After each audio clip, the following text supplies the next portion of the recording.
Hello, Paul and Roger. Hello, Hey, Bob. Bob. Good to see you. Good to see you. Let me introduce us. I'm Robert Wright. This is The Wright Show on meaningoflife.tv. Why don't you each just introduce yourselves? Paul, begin.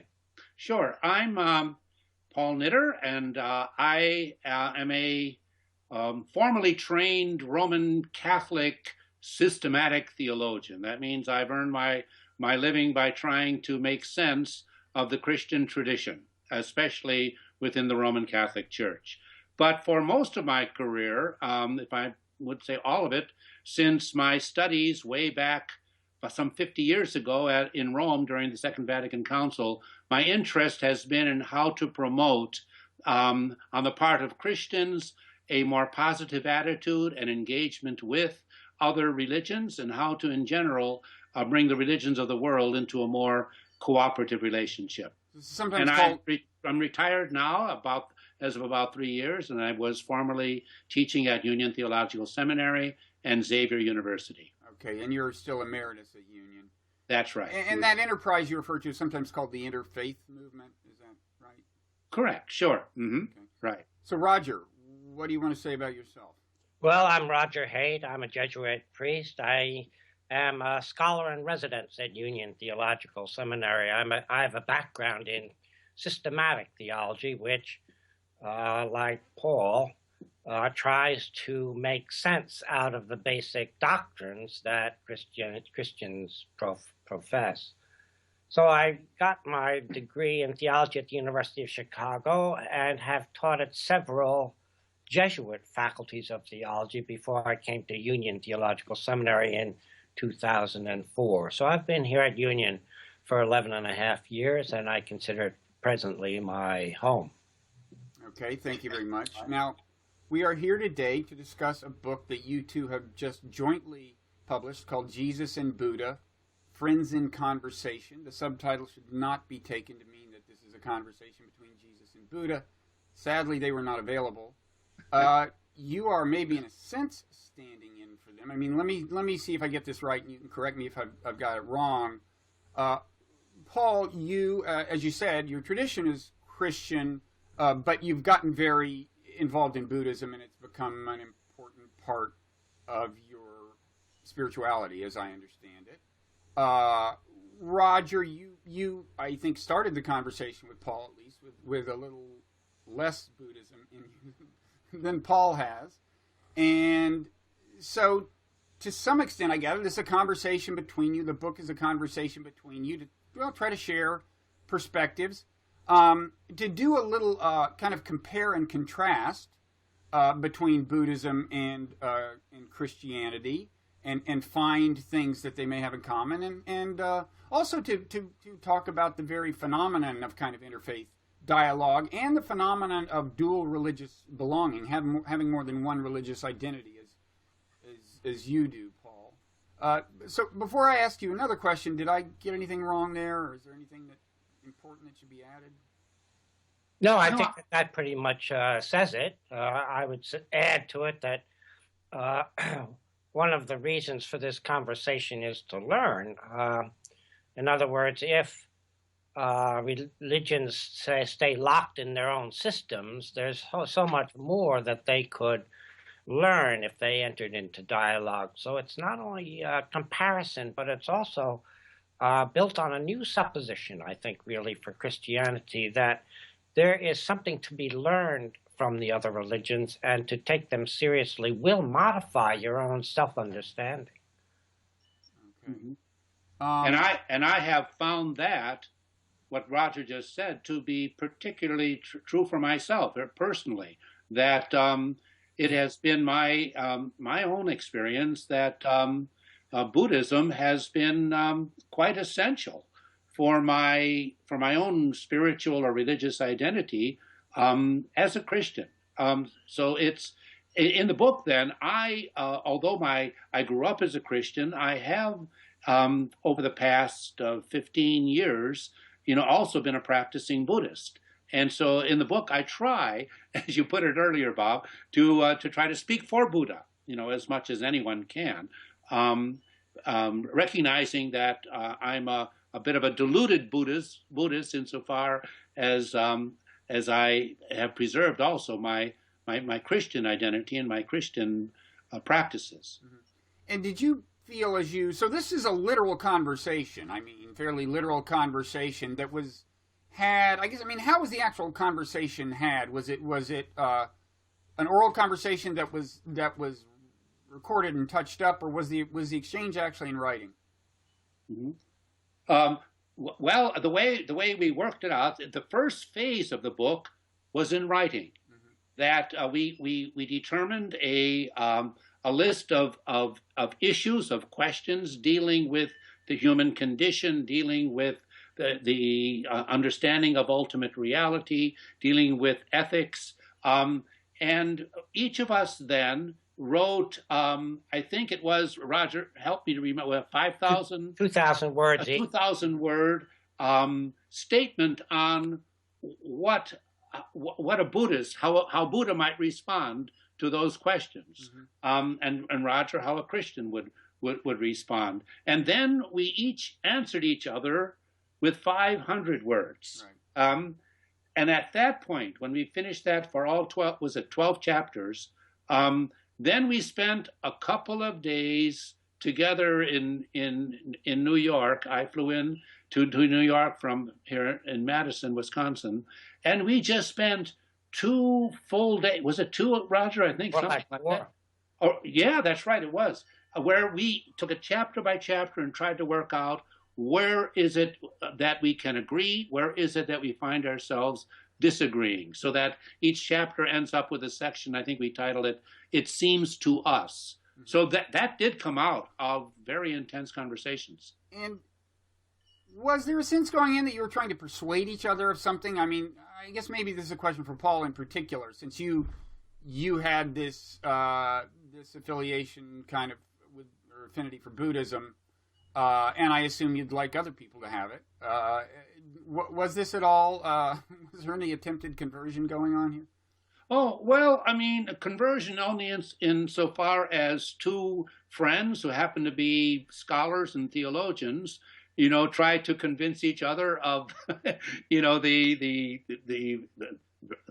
veracity of their positions. But no, I mean, it's more than that. It was I'm speaking to my fellow Christians, and in this case, to my good friend Roger, as a Christian who has found it immensely enriching to carry on this dialogue with Buddhism, a dialogue which, however, really does bring in certain refocusing, reclarification, if not correction, if I can use that word, of certain Christian attitudes and beliefs. And I wanted to, to see if these convictions of my own, where Buddhism has enriched me, would make sense to a friend and to a colleague who is one of the most recognized Roman Catholic theologians here in the United States. And Roger, did your perspective change significantly as a result of the interchange? It did. Let me just back up and just fill in one little blank about the background of the book. Before we wrote with each other, we had a class together. Oh, yeah. And we had an extensive semester-long conversation with 28 students and ourselves, so that was a very rich exchange. And we saw students who just walked into this from nowhere and what their questions were. We saw others who were more expert and so on. So we had a wide-ranging, freewheeling conversation, which was not identical with the contents of the book, but very enriching, and gave us a facility to talk about these things and know where the pressure points were and so on. Relative to learning, yes, I learned a lot of things, because there's a tendency not only to be convinced of the meaningfulness of your own position, but when you're challenged by a different position and you take that challenge seriously, you have to see its logic. And when you see its logic, it starts to influence and expand your ideas. So rather than to put it in terms of subtraction and addition, it's more in a question of addition than in subtraction, where your concepts are expanded. They're seen much more broadly because you want to accept dimensions of the topic that you didn't consider before, but really have an impact on how you understand. For me, non-duality is a good example of that, and that enriched my doctrine of creation immensely. So non-duality, let me just say, being the idea that the distinction between you and the rest of the world is illusory in some sense. Is that what you mean? Well, non-duality is such a tensive category that you can't sort of state it neatly. It's a non-duality doesn't mean that it's a monolith. It means that there's unity and distinction, and that these are playing off each other all the time. But we are talking about what is the kind of default perception of most people, that there's a me, and then there's these other people and these other things out in the world. I mean, that is the baseline perception that gets, in some sense, amended by the idea of non-duality. Is that right? Exactly, yeah. Yeah, I would say that's true. You see yourself in your identity as being a part, in a much more real sense, of something that's bigger than you and unites you with all reality. Okay, now did you come to appreciate that in the sense of going, whoa, Buddhism has this thing Christianity doesn't, it's great, or did you come to see it and see more of it in Christianity or in some Christian traditions than you had appreciated, or neither of those, or what? Well, I in fact, went back to the doctrine of creation and to see how the creator is all of being in classical terms, Thomas Aquinas' terms of being pure being. So it's an all-inclusive framework, so that a Thomist like Meister Eckhart would often be accused of being a pantheist, because he has this deep concept of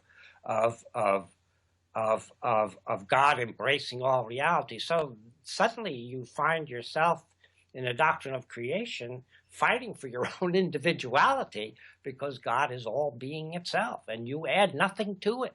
What can you add to infinity?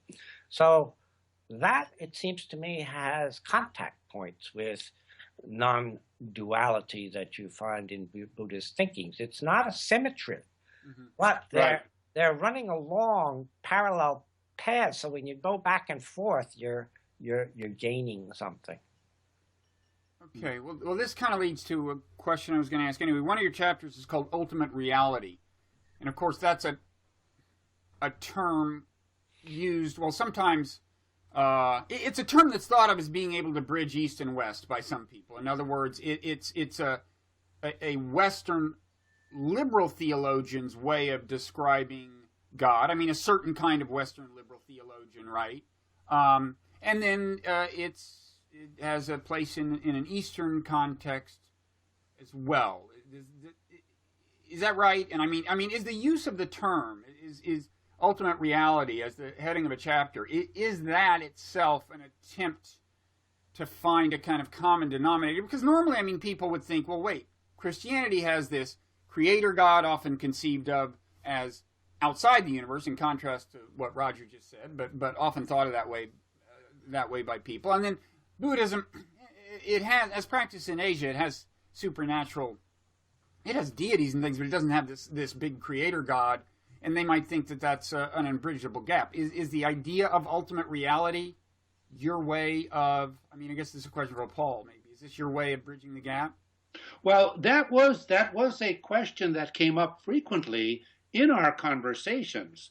And if I remember it correctly, and just jump right in, Roger, I mean, I always had a certain, Roger, you had the tendency, it seemed to me, to use the phrase ultimate reality much more, much more easily or naturally than I. And part of my reservations was not just the the critical warning that I hear from contemporary philosophers that everybody perceives reality from their own perspective, and you end up imposing your own on others, even when you don't realize you're doing so. And so I was worried about imposing the notion of ultimate reality, which, Bob, as you just said, is more of a Western notion or symbol than it is in the East. But on the other hand, I think with these necessary recognized cautions, we need some kind of a shared vocabulary so we can talk about, what matters most for us. What is most important so both in the way I want to live my life, as well as in the way I understand reality. So both ethically or existentially, as well as philosophically or metaphysically. So we use ultimate reality, but we also try to use other metaphors, other terms that were more accessible to Buddhists or drawn from Buddhism. Something like emptiness, or in my Tibetan Buddhist tradition, what we call spaciousness, or the nature of mind, are terms that they use, the Tibetan Buddhists use for getting at what is most important, or what I'm most interested in, what matters most for me. So, and I think that's what we try to do. We threw out images, we threw out terms, and to see if they can function in a way in which they will help us communicate. In fact, I think, Roger, you coined, I don't know, you came up with the term, we're looking for functional analogies. Analogies, so comparisons that can help function, that they work in similar ways for both of us. Ultimate reality as an analogy for that which we're most concerned about, in that which we feel we're part of when we're living our life fully. Okay. Anything you want to add to that, Roger? Yeah, there are some of those categories that work better as bridge concepts than others. For example, I do have a tendency to use the term transcendent and the transcendent. And that does not resonate well with Buddhism, because it does sort of point to a reality outside of reality, and therefore set up a dualism and so on. So it's not as acceptable as, for example, a ground of being, or a groundless ground of being, to complexify this sense of a power that's holding things together, but is not quite other than, but is other than, but not quite other than individual persons. So you see, as Paul said, that it's always tricky. There are no neat matches, but there are ways of tracks, bridges, functional analogies that go back and forth and provoke. Provoke. Dissonance, and say, yes, but. And that's where enrichment comes.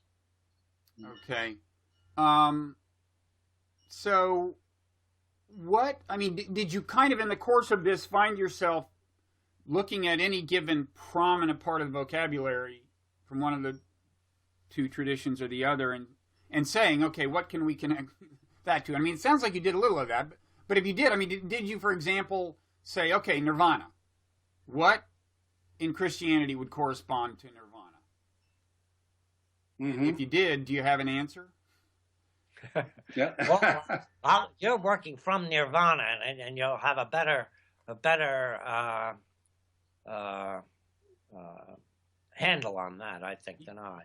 Yeah, I mean, nirvana, as I understand it, and have gotten some kind of a more personal sense of it through my Buddhist practice and listening to my Buddhist teachers, and I just want to remind, I'm especially speaking out of the Tibetan Buddhist school. because there are different forms of Buddhism as there are of Christianity. But nirvana is the word that Buddhists use, many Buddhists use, to express what it is that is going on when they experience or start to experience what is called enlightenment. So in other words, if I would translate that into Christian language that I think is faithful to what the Buddhists are getting at, or that has the same function as what the way Buddhists are using their language, is nirvana is the Buddhist word that can be possibly applied or has similarities, analogies, to what Christians experience when they come to realize, through their practice, through the following of Jesus, when they come to realize that they are, as St. Paul puts it, one with Christ. When they start to experience the unity between themselves as finite human beings and that which is the ground of all being, or what is the energy of all being. So nirvana is when Buddhists start to wake up to that, and it resonates. It seems it functions analogously for what Christians start to feel when they sense that they are not the individuals they thought they were, but that rather they are now. This is the passage from St. Paul's letter to the Galatians that is used so often, comes up so often in Buddhist Christian conversations, when Christians start realizing, oh, I'm not alive. It's not me who's living. It's Christ who's living in me or as me, as Paul puts it in the second chapter to Galatians. So I think that's where I think there's similarities, Bob. So and Roger, you agree that there are these similarities? I take it, and also do I understand you to be saying that there can be a Christian experience?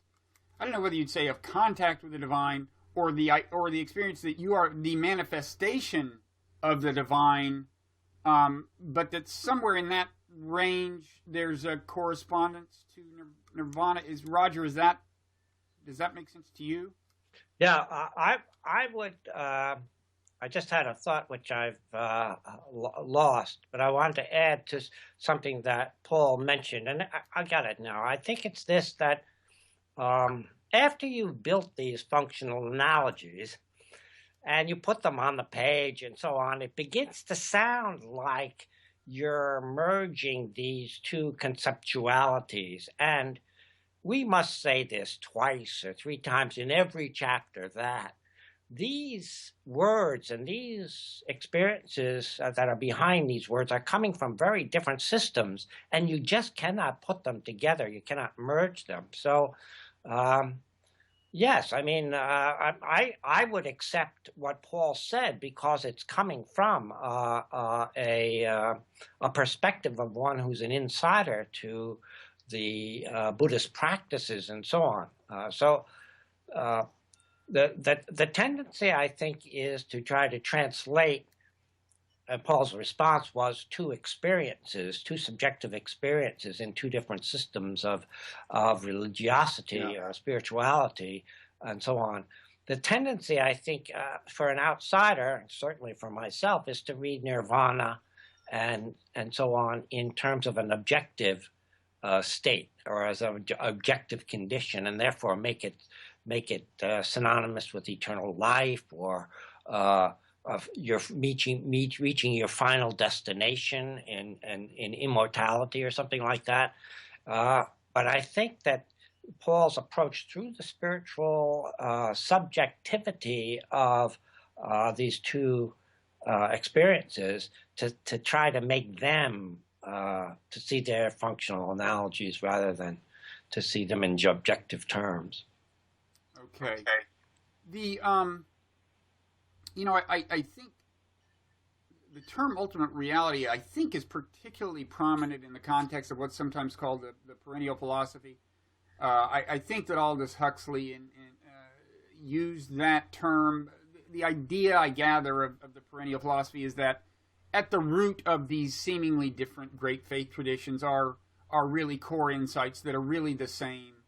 And this is controversial. Not everybody believes that actually all the faiths are just climbing the same mountain, and when they have all kind of, you might say, I don't know, refined their key concepts to the ultimate level of abstraction, they're talking about the same thing. Not everyone believes that. I mean, you are obviously flirting with that question, and I'm wondering how you both come out on it in the end. Would you say that you are so-called perennialists, and would you say that you're more or less of one, closer or further from being one than you were at the beginning of your collaboration? Well, I would add to that, Bob, again, by turning to the subject, the human subject, and to spirituality. I think that I take as a dogmatic, if I can say that, a dogmatic premise is something like the unity of the human race, and that as a species, we are a species that have a common structure. We call it humanity. And there can be communication, however difficult it may be. A cultural anthropologist will say, practically speaking, impossible. But I would say, but not impossible. There can be cross-cultural communication. That's where you begin a dialogue. Because if spirituality is the way, basically, humans live their lives, whether it be religious lives or purely secular lives, if it's a spirituality that's an intentional direction of one's life, then there are some questions embedded in that can be shared. Not the answers, but the question, so that there can be a kind of common asking of questions together. So the quest, you're a perennialist at the level of quest. Quest, exactly. Yes. I might go a little bit further. Certainly, I have been I've been called to be I've been accused of being I'm not just a perennialist, but an imperialist perennialist. The worst kind. Yeah, right. And listen, the warning of or the criticism that is expressed that you just summarized, Bob, of perennialism. Is valid. I mean, there's a danger to say that all the religions are really saying the same thing, because you usually the person who's saying that, or very often, if the person who's saying that also has more money or more wealth, more power, then that particular understanding is going to be imposed on the others. But while there's a danger in the perennialists saying that we're all the same, I see a real danger in the more postmodern perspective of saying we're all radically different. And where I am more of a perennialist, and I'll confess this up front, and is that if someone say, are religions more different than they are alike? That would be the postmodern perspective. Or are they more similar than they are different? Would be leaning in the perennialist direction. I would take the perennialist direction.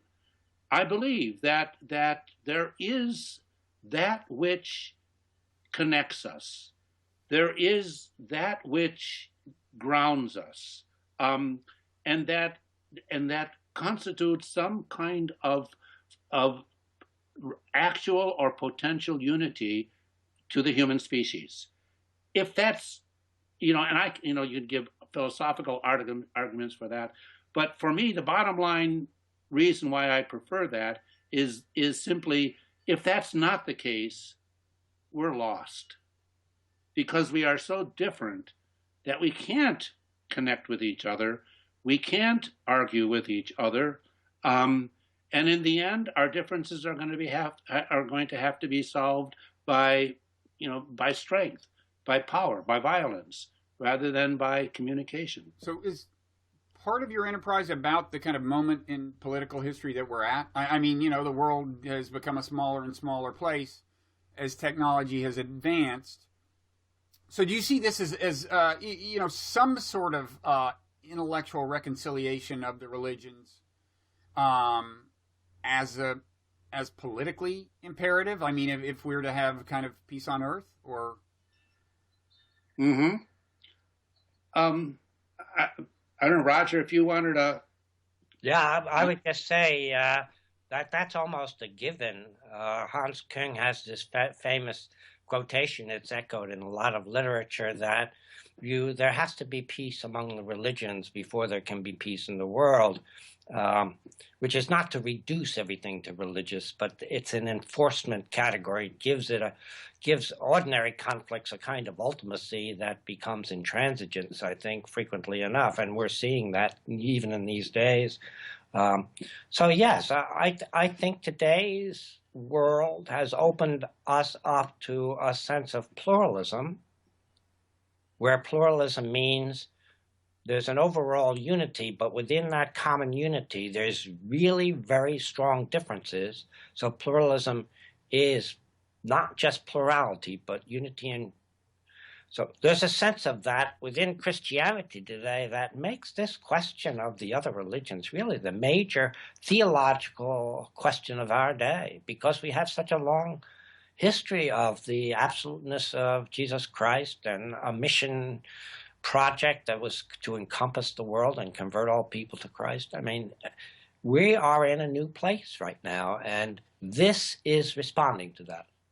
And just to put a little bit more of a description to that new place that you mentioned, Roger, I do believe, and I saw this at the end of Robert Bella's book, the last book that he wrote before he moved on.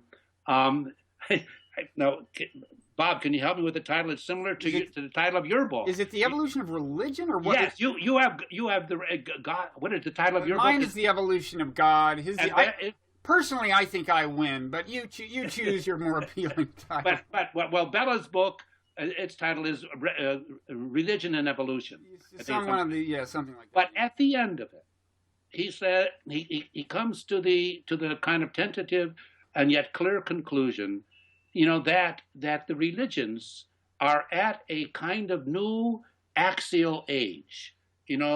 Having gone through a real shift in religious consciousness and development way back, in between 3000 up, before the turn of from BC to AD, as in the old terminology. Yeah, the axial age is this idea that there were a lot of kind of important intellectual and certainly including spiritual developments. I think largely in the first millennium. Oh yeah, right. BCE. Right. It went from, I think, around 1200 before the Common Era to 200 before the Common Era. Anyway, that right now the religions are kind of being challenged and called to a new shift, axial age, if you want to use that term, in which they can recognize the need to collaborate rather than to compete. In other words, that each religion, and some are more guilty, if you want to use that term, of this than others, has to give up its claim for supremacy.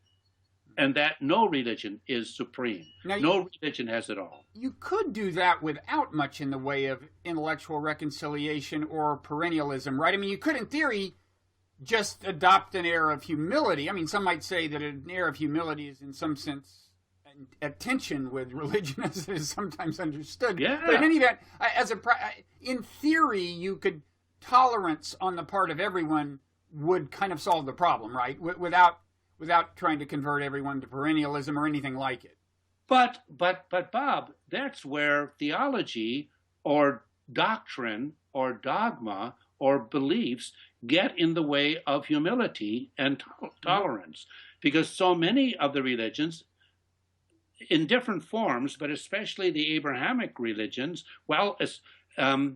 have this claim of chosenness or of finality. Christians claim that Jesus is the one and only Savior. Mm-hmm. Muslims claim that Muhammad is the seal of the prophet. In other words, no more prophets after Muhammad. That's why the Baha'i religion has so much trouble in Iran right now. And so, I mean, there are doctrinal claims by religions of having the full or the final, the definitive word. And that is, it's pretty hard to be humble when you feel that God has given you the final truth for all religious claims. Well, let me ask the question another way. Even if interfaith dialogue does not produce a conviction that at their core all the religions are saying the same thing, can it bring about a kind of humility that is itself productive? And is that part of the idea?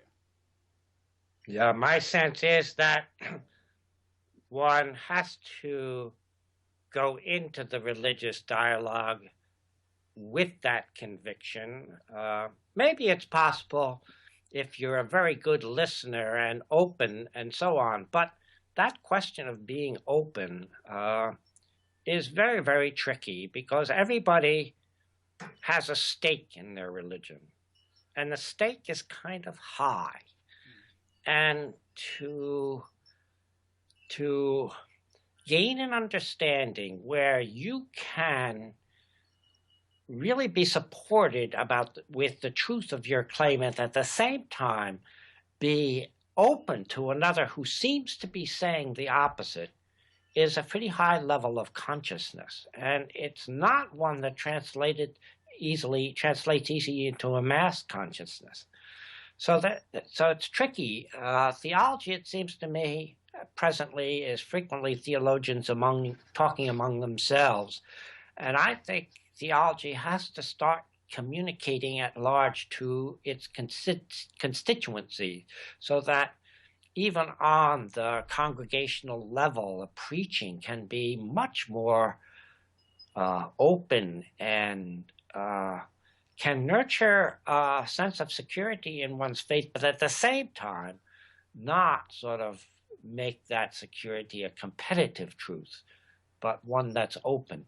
That's tricky business, and religion is touchy stuff. But I think we're ready for that. Just if I may throw in a very personal and particular, just this past Sunday, at the church that I go to, the preacher, the priest, gave a sermon on Jesus, and which the main theme was, yes, Jesus has a universal meaning for us and for all people. It was the Feast of the Epiphany, the Three Kings.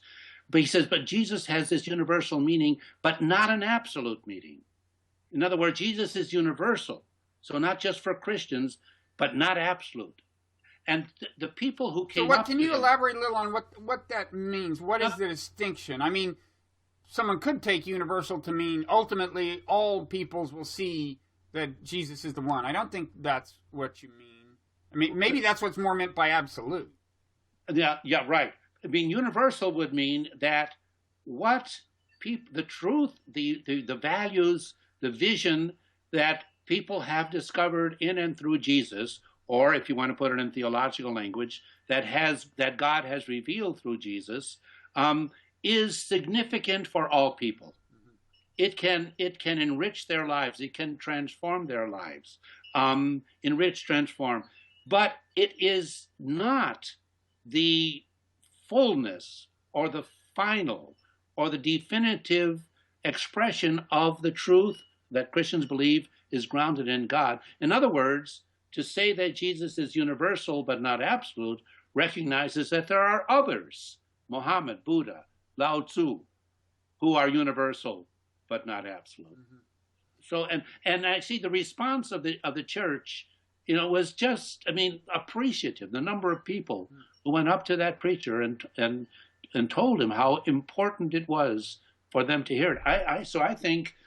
Of course, I'm guessing that if it's a church you went to, is a pretty theologically and politically liberal congregation. All right, so he was kind of preaching to the choir, as they say. I don't know. It was the choir. The choir is expanding. He's hoping. The choir. We hope the choir is. But see, this leads to something. I think this is not just, and maybe not mainly, an intellectual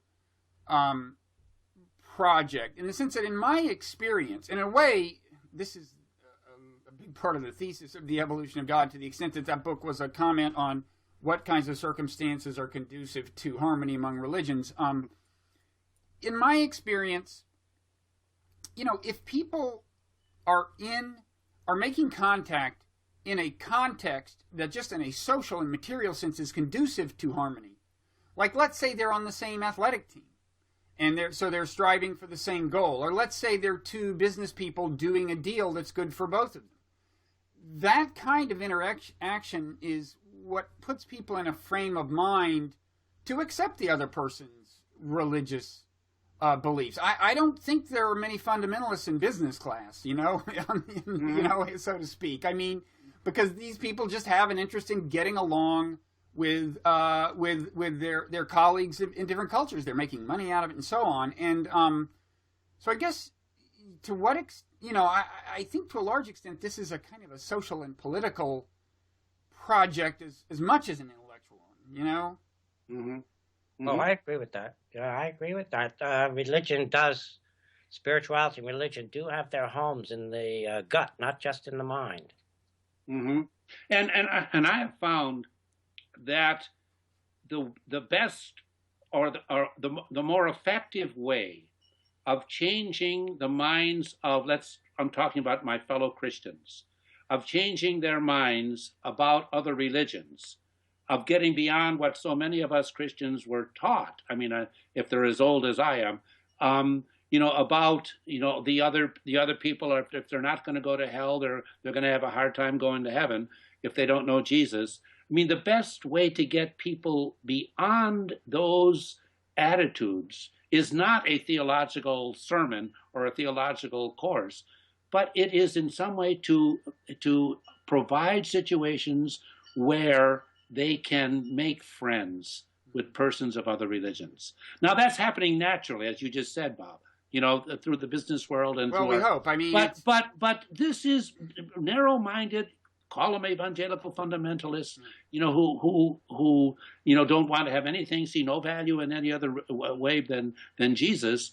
Once they start to become friends, or once their children start marrying, marries a Muslim or marries a Jew, suddenly things can change. But to be clear, I'm not saying that it's kind of naturally happening, that we're naturally moving in the positive direction, certainly in the short term, because I think globalization also makes groups of people feel insecure, culturally insecure, as if they're under threat.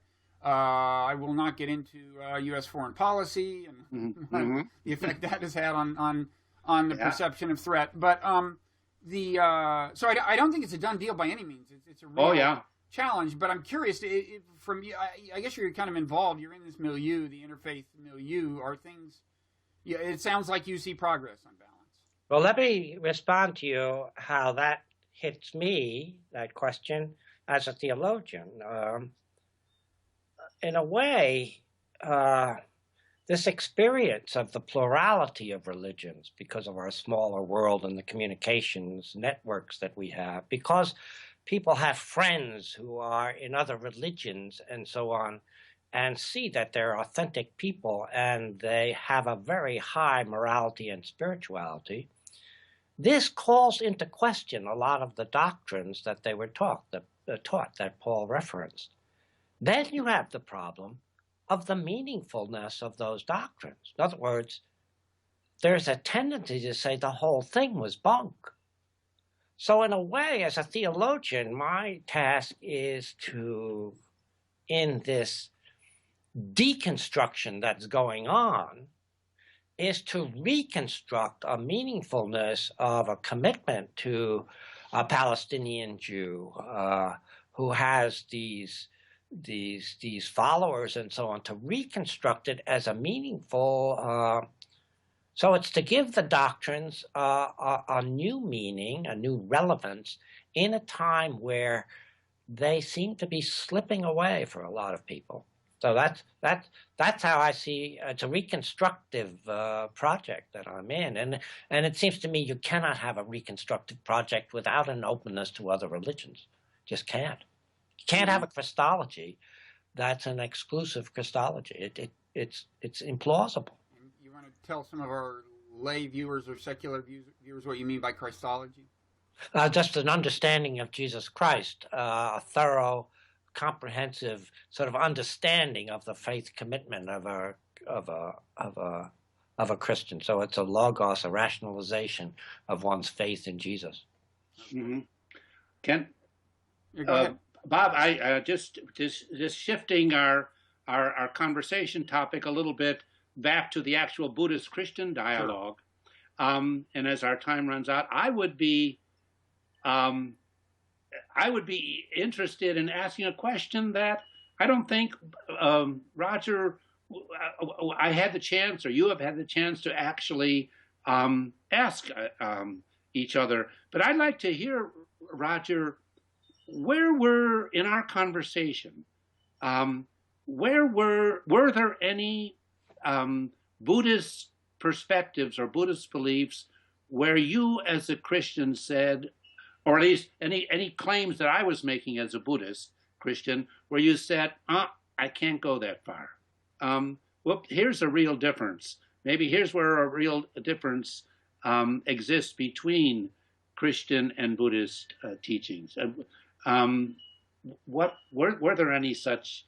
Yeah, so there's some very clear points that come up a couple of times in the book, and they revolve around eschatology. To explain eschatology, where we're going to end up as persons, and I do hold to the eternal life. And that's what the symbol of Jesus' resurrection stands for. It's that the human person, in whatever form, will survive, however one explains that, and it's not easily explained. But I hold out for that, and that does not seem to be part of the Buddhist message. The human person is a phenomenon while that person is alive, but the human spirit of the individual gets diffused.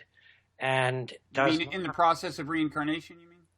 Well, I don't know much about reincarnation, so Paul would have to talk to that. But the individual person is not as continuous and as having a self. Right. That, to begin with, that in Christianity it does.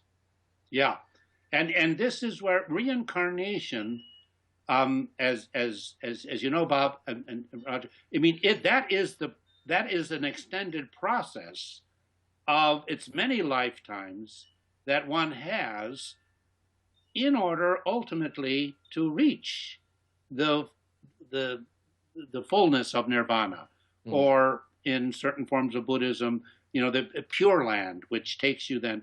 But what is our ultimate? What is our ultimate? I mean, ultimate. But again, it's so difficult to talk about ultimate in the sense of final end, but that our fullest for Buddhism, our true being, our true identity, and our deepest happiness consists in moving beyond our individuality, and to realize that we are, in the Buddhist terminology, anatta. We are not selves, and so in my conversation with Buddhism and in my conversation with Roger, this was a point where we had differences that I think what comes after death or after the process of reincarnations is an existence in which there is life, but there is not a consciousness of my individuality. It's what in Christian theology is sometimes called, I don't want to burden you with jargon, but objective immortality rather than subjective.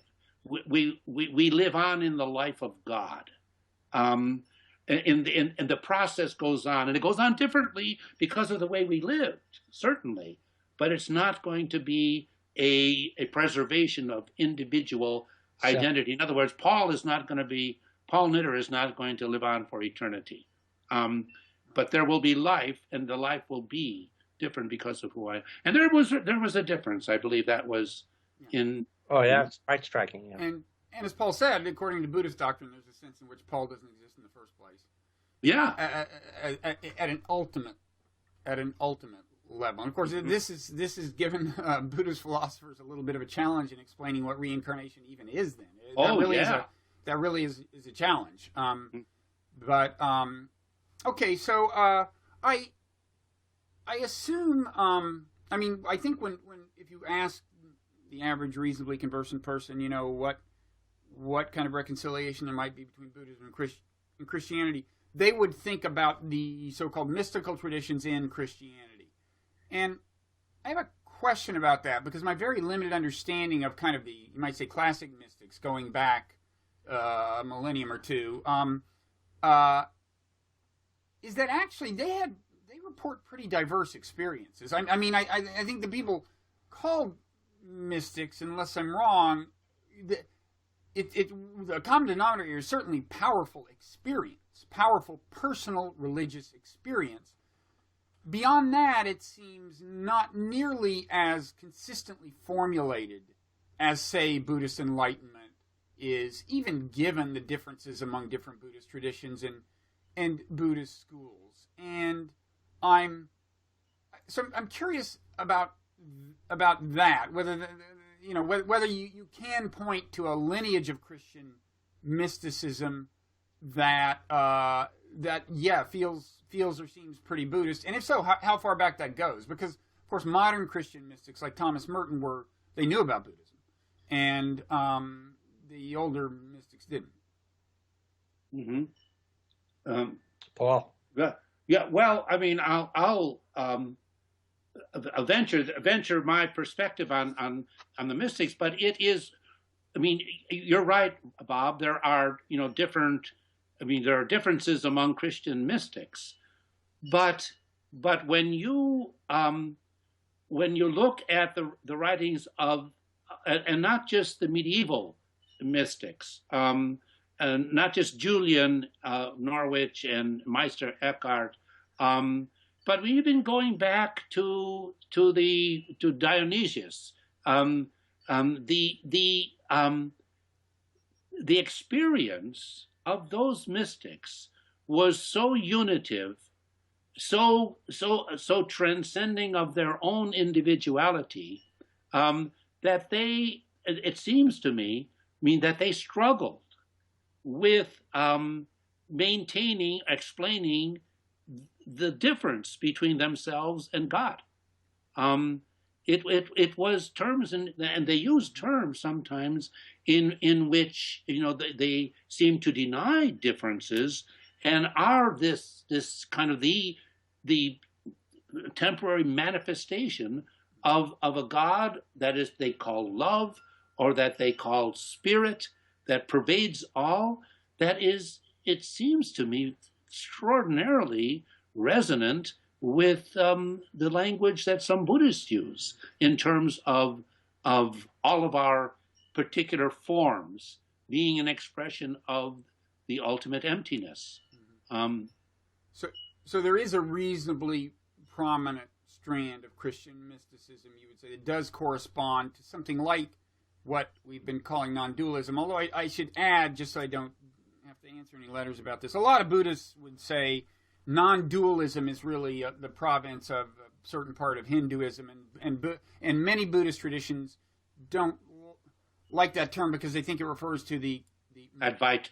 Yeah, the merger of the self with the ultimate, whereas according to Buddhist doctrines, who said the self doesn't exist to begin with. Although common to both of these is some dissolution of the bounds that we normally associate with the self. That's common. I think that's kind of common to both the Buddhist and Hindu experiences, and you're saying that is part of the classic, or at least a prominent strand of Christian mysticism. Yeah, but also with the Buddhists, Bob, ultimately we are not individual selves, but in this life they talk about the ultimate order and the conventional order, the way of ultimate knowing and conventional knowing, and so the level of emptiness, which is the ultimate, and form, which is the conventional, on the conventional level. But they say both levels are real. Mm-hmm. Both levels are real. So again, it is a unity without removing differences, and yet it's an overcoming of differences in a much more profound way than most most Westerners, whether they're atheists or whether they're believers, are aware of or acquainted with. Because the Buddhists say, all of our form, their term is emptiness and form. And they say forms are empty. Forms are, in other words, Christian life, we creatures are God. But then they'll say, and yet emptiness is form. So it goes both ways. You can't have forms, finite reality, without ultimate reality, but neither can you have ultimate reality, emptiness, without form. So there is this one non-dual, as a teacher of mine always put it, Ramon Panikar, non-dual means not two, but neither does it mean one. Okay. And so it's this two-ness and oneness that live off of each other. Okay. Roger, anything you want to either add to that or say about Christian mysticism generally? Just anecdotally, I remember being at a conference talking about Meister Eckhart with a Christian who knew what he was talking about, and a couple of Buddhists, and they knew exactly what the other was talking about. There was a bond between them that allowed them to talk and to appreciate what the other was saying, even though neither strayed from their own sort of boundaries as Christian and Buddhist. It was quite remarkable. I was very impressed by the event. And this is why Thomas Merton was so able to communicate with Buddhists and Hindus. Yeah. Okay, well, that's a good note to end on, I would say. Note of harmony. Yes. Not that this conversation has been, rent by divisiveness in general, but that's a good place to end. We're out of time anyway. We could certainly keep talking longer. Yeah. The name of the book is Jesus and Buddha, Friends in Conversation. And you're the two friends, and you seem to have remained friends. And that's great. So thanks so much. And the book is just out, right? It's just been out for a couple of months or something? Or Yeah. Great. Okay. Very good. Well, thanks so much to both of you. Thank you, Bob. It was really a great conversation. Thank you so much. Thank you. I enjoyed it too. Thanks. Bye.